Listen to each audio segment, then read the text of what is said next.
Good afternoon, ladies and gentlemen, and welcome to our Emancipation celebration. It is my distinct honor to call Reverend Jesse Freeman Boulden to the stage.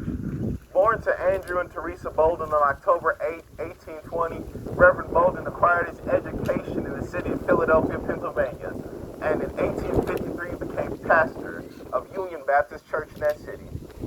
He also served on the founding board of trustees at Alcorn State University and had a direct role in the organization of the General Baptist Association of Mississippi. After moving to Columbus in 1866, Reverend Boulden was a leader in the formation of Northeast Mississippi's Republican Party. He became a member of the first Republican State Convention in Vicksburg in July 1867, eventually being elected in 1869 to the Mississippi House of Representatives, where he was highly respected and pursued equality, presenting to Congress the first petition from Mississippi requesting that African Americans be granted the right to vote. Now, without further delay, let us welcome Reverend Jesse Freeman Boulden.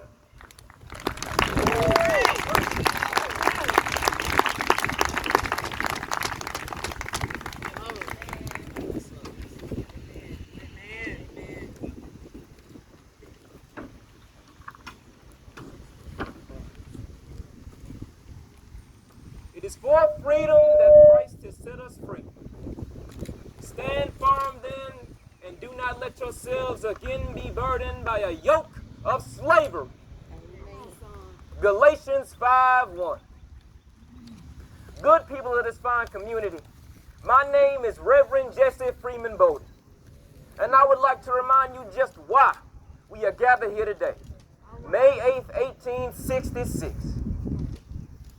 This is a celebration of slavery's end, a celebration of the abolition of that most unholy of institutions, that which weighs heavy on our nation and heavier still on my brothers and sisters that have endured its brutality. This is a celebration of our emancipation. Yes. Make no mistake, I was born in the state of Delaware a free man, and I will die a free man. My only master high up above. But my oldest brother Benjamin was a slave. His masters plotted to send him down south just before freedom was to be his upon his 18th birthday. And only by the grace of God did he and our whole family escape to Pennsylvania. I say this because many were not so lucky. Many have felt the bitter sting of rawhide whips against their backs, only to have red pepper rubbed into the wounds. Many have seen their families shattered, mothers and fathers bought and sold, sons and daughters stolen into the night. Many have worked themselves deep into shallow graves to satisfy ill-tempered masters, weighing cotton by the pound with calloused hands and living more beast than man. And many have suffered the greatest injustice this mortal world can offer, the notion that the sum of any person's body and soul may be labeled property.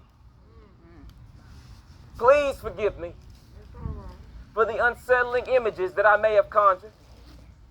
But I do this to make you feel the weight of what we have lost, so you may feel the weight of what we have gained. Yes. Freedom! Freedom. I pray that the word rings in your ears as it has rung out through our nation.